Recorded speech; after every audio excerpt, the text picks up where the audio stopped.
Lechucillas, si viajamos de Bilbao a Sevilla o de Barcelona a Coruña, ¿qué estamos cruzando exactamente? ¿Un paisaje, una geografía, una cultura? ¿O estamos cruzando un sistema? Cuando decimos España, ¿de qué coño estamos hablando? ¿De una bandera, de un himno, de una historia compartida, de un sistema de impuestos, de una gastronomía? ¿O de todo eso a la vez? La respuesta más cómoda suele ser el esencialismo, del que ya hablé en mi vídeo anterior. Esto es, imaginar que España es un ser con alma propia y con un destino escrito. Un sujeto eterno que habría existido desde tiempos inmemoriales esperando ser restaurado o unificado. Esa es una visión teleológica. A saber, supone que la historia avanza hacia una finalidad como si los hechos fueran pasos necesarios hacia un desenlace ya inscrito desde el principio. Y es que ese modo de pensar es justo lo que Karl Popper criticaba al hablar de la miseria del historicismo, para mí su gran obra maestra. La ilusión de que existen leyes históricas férreas que permiten predecir el destino de los pueblos como si la historia fuera una especie de meteorología metafísica. Pero es que, mis queridas lechucillas, la realidad es mucho más incómoda, porque los procesos históricos están llenos de contingencias, de accidentes, de decisiones tomadas con información incompleta y de resultados inesperados. Como insiste Eduardo Manzano en su España diversa, si queremos entender lo que ha pasado en este territorio, tenemos que hablar de una España diversa, no de un individuo con biografía. Y como recuerda Juan Sisinio Pérez Garzón, mi maestro, este vídeo se titula Historia de España, aunque él hacía mención a su libro, porque se analizan las gentes y las sociedades que vivieron en las tierras que hoy forman España. Por tanto, se sostiene la tesis, nada nueva, que considera el cambio como lo propio de toda historia y que por tanto ninguna sociedad es invariable, ni mucho menos eterna. Pero podemos añadir algo más. Muchas decisiones históricas que han marcado el rumbo de lo que hoy llamamos España no son fruto de una correlación de fuerzas claras, con un actor fuerte imponiendo su voluntad, sino de lo que podríamos llamar correlaciones de debilidades. ¿Y qué quiere decir esto? Pues equilibrios precarios en los que nadie puede imponer del todo su proyecto. Todos tienen algo que perder y el resultado final no responde a ningún plan maestro. Son pactos a la defensiva, apaños, esto es lo menos malo que podemos aceptar, y así. Así que lechucillas, este vídeo va de eso, nada de esencias nacionales, nada de destinos inevitables, nada de teleologías disfrazadas de leyes de la historia. En su lugar vamos a mirar procesos, sistemas y equilibrios de poder. Y para ello usaremos varias lentes. Con Mario Bunge veremos España como un sistema de sistemas, a saber, biológico, con la gente, económico, producción e intercambio, cultural, lenguas, ideas, y político, instituciones, administraciones, coerción, de tal suerte que España no es un alma, sino una configuración emergente de estas interacciones. Con David Easton, uno de mis politólogos de cabecera, entenderemos el sistema político, reino, dictadura o democracia, como una máquina que procesa inputs, demandas y apoyos, y genera outputs, es decir, leyes, decisiones, políticas públicas, bajo la presión constante de la retroalimentación, esto es, las protestas, la obediencia, los golpes, las reformas. Con Anthony Giddens y Salvador Martí Puig veremos cómo las estructuras limitan y permiten la agencia de la gente y cómo distintos regímenes, como monarquías, repúblicas, dictaduras, democracias, etc., gestionan las correlaciones de fuerza y de debilidades en cada momento. Así que lechucilla, esta no va a ser una historia de buenos y malos ni un cuento patriótico. Esta va a ser la historia de cómo en un territorio concreto se han ido recomponiendo sistemas frágiles, muchas veces a partir de compromisos entre actores que no podían ganar del todo, pero tampoco podían permitirse perderlo todo. ¡Al lío, lechucillas! Quédate y suscríbete, venga, súbete al carro.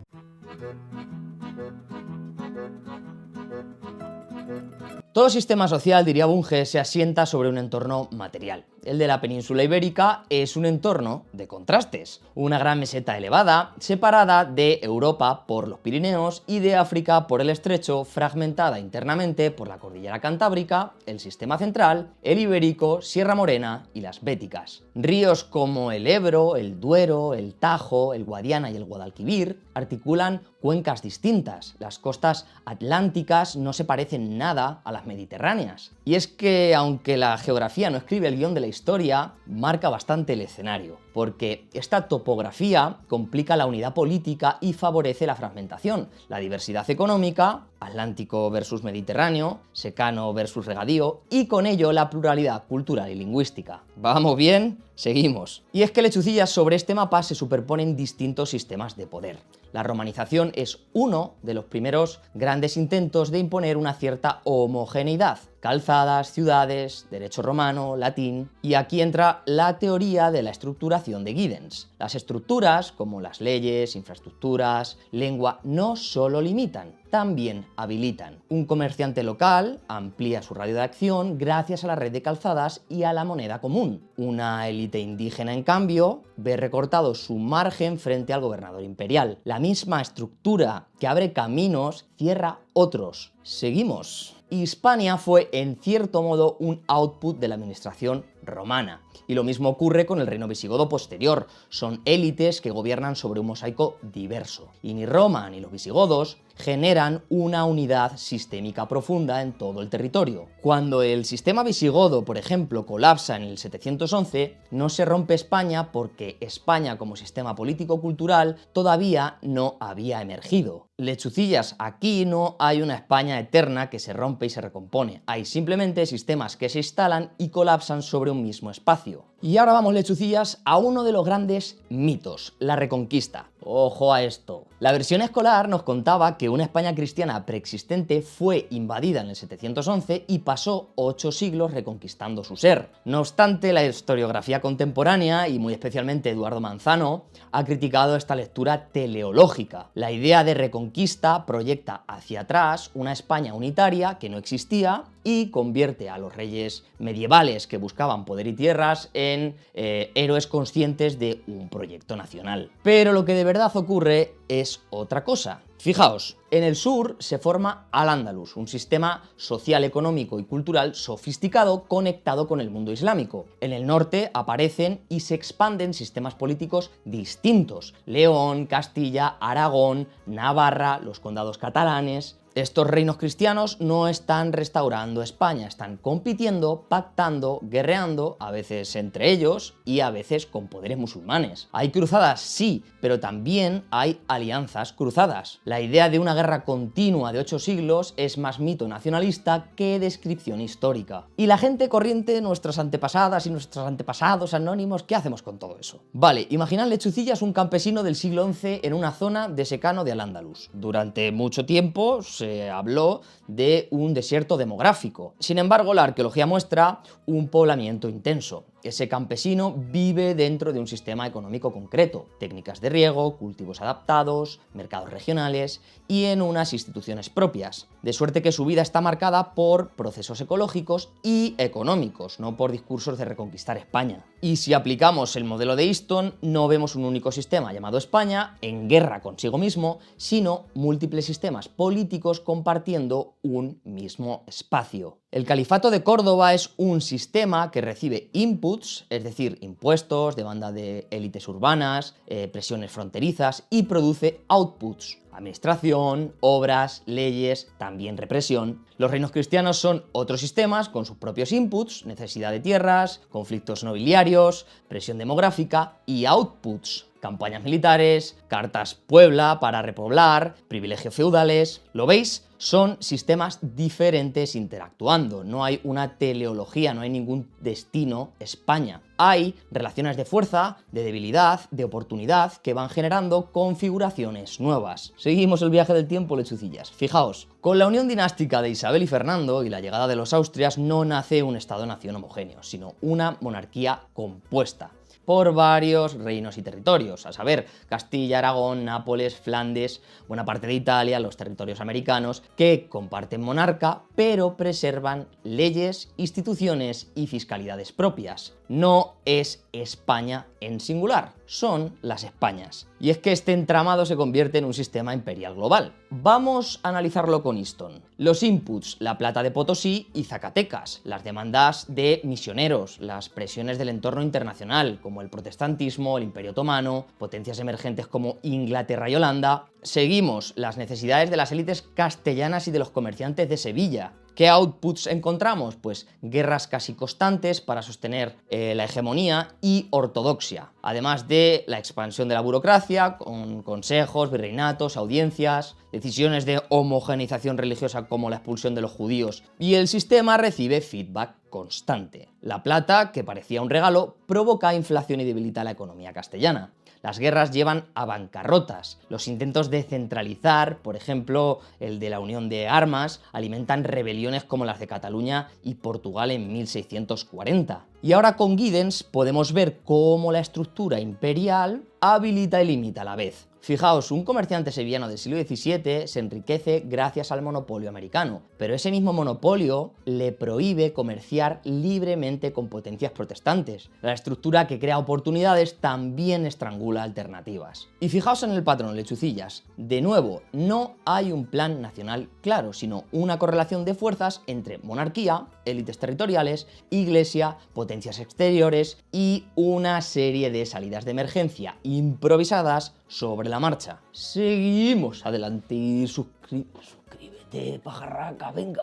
El siglo XIX cuenta la crisis final del sistema imperial y el intento de hacer emerger un sistema nuevo, el Estado-Nación liberal. Y como señala Juan Sisinio Pérez Garzón, la nación española, moderna, no se descubre en la Edad Media, se intenta construir en las Cortes de Cádiz, porque es un proyecto político, no una esencia oculta. Y ese proyecto trabaja con materiales heredados y, como dice Félix Ovejero, el Estado se parece más a los restos de numerosos naufragios que a un edificio diseñado desde cero. En este sentido, el liberalismo español no inventa un Estado, simplemente lo que hace es reciclar estructuras de la monarquía absoluta y las adapta como puede. Este nuevo sistema entonces necesita estructuras nuevas, la división provincial de Javier de Burgos, un código legal unificado, un mercado nacional articulado por el ferrocarril, una escuela pública que fabrique españoles, un ejército de recluta obligatoria. En clave Bunge son intentos de producir una identidad relativamente homogénea sobre una diversidad previa. Pero ¿por qué es tan inestable el siglo XIX?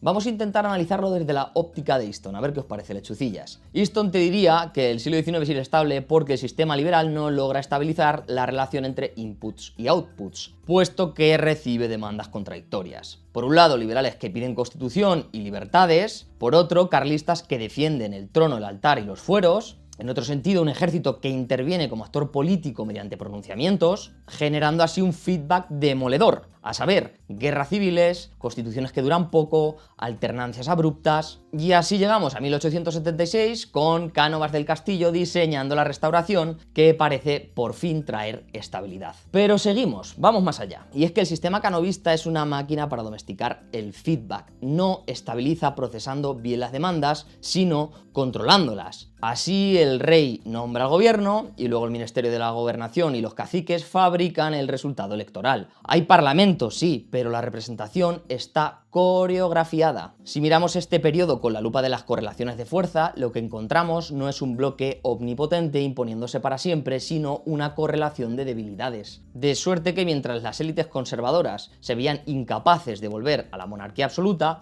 los liberales al mismo tiempo eran incapaces de imponer una democracia plena. El ejército fue poderoso, pero no autosuficiente. Las clases populares crecen, pero al mismo tiempo están dispersas. Y este es el resultado del sistema canovista. Una arquitectura pensada para que nadie gane del todo y para que el pueblo no gane nunca. No responde a ninguna teleología de España destinada al liberalismo moderado, sino un equilibrio precario entre actores que temen más al caos que a la injusticia. El desastre del 98, por su parte, con la pérdida de Cuba y Filipinas, muestra las grietas del sistema. Y por tanto el feedback es una crisis de legitimidad. Regeneracionismo, nacionalismos periféricos en expansión, malestar social, nuevos inputs que el régimen ya no sabe gestionar. Y seguimos, lechucillas, quédate y suscríbete, venga, al tejado.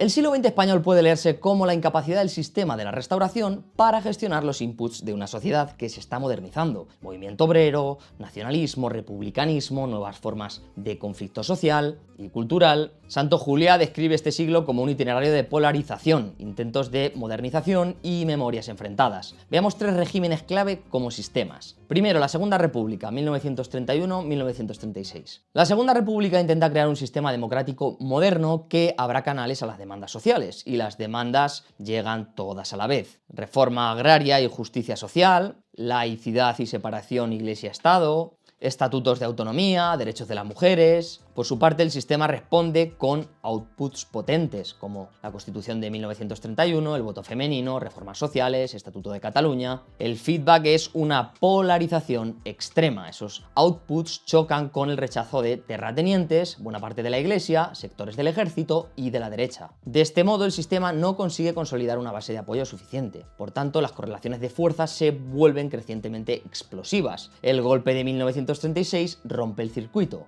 Vamos con el franquismo.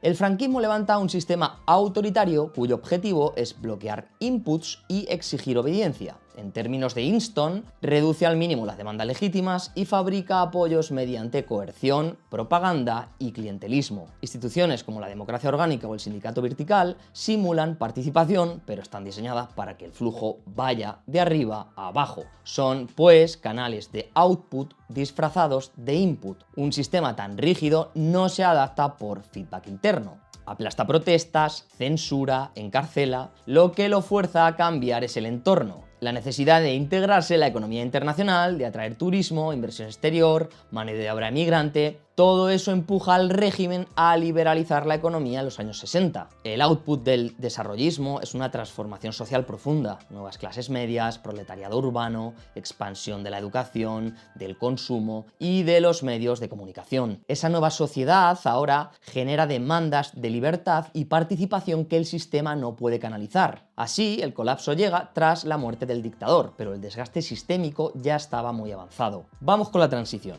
La transición puede leerse como una negociación sobre los canales de input y el gran output fundacional.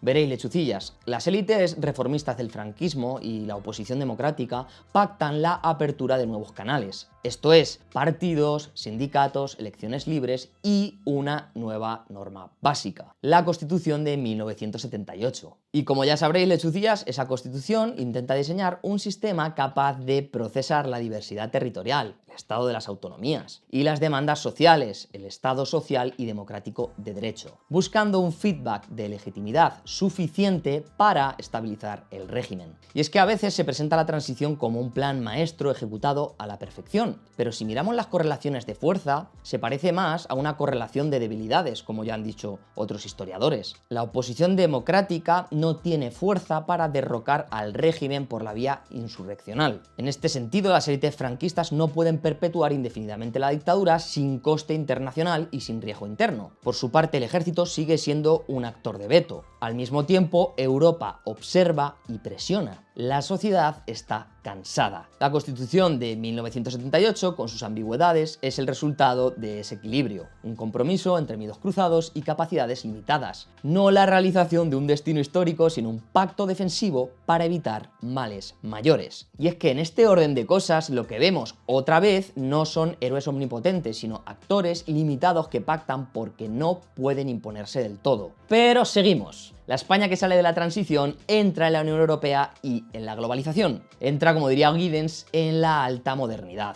Y esto no se trata solo de economía, se transforman todas las formas de vida. La iglesia, la familia tradicional, el trabajo para toda la vida, todo esto pierde centralidad. Pasamos, como decía Giddens, de biografías de clase relativamente previsibles a biografías reflexivas. Cada cual tiene que decidir qué estudiar, dónde vivir, si formar familia, qué identidad política y cultural adoptar. Más libertad, sí, pero también más incertidumbre. El Estado se vuelve más omnipresente y al mismo tiempo más abstracto.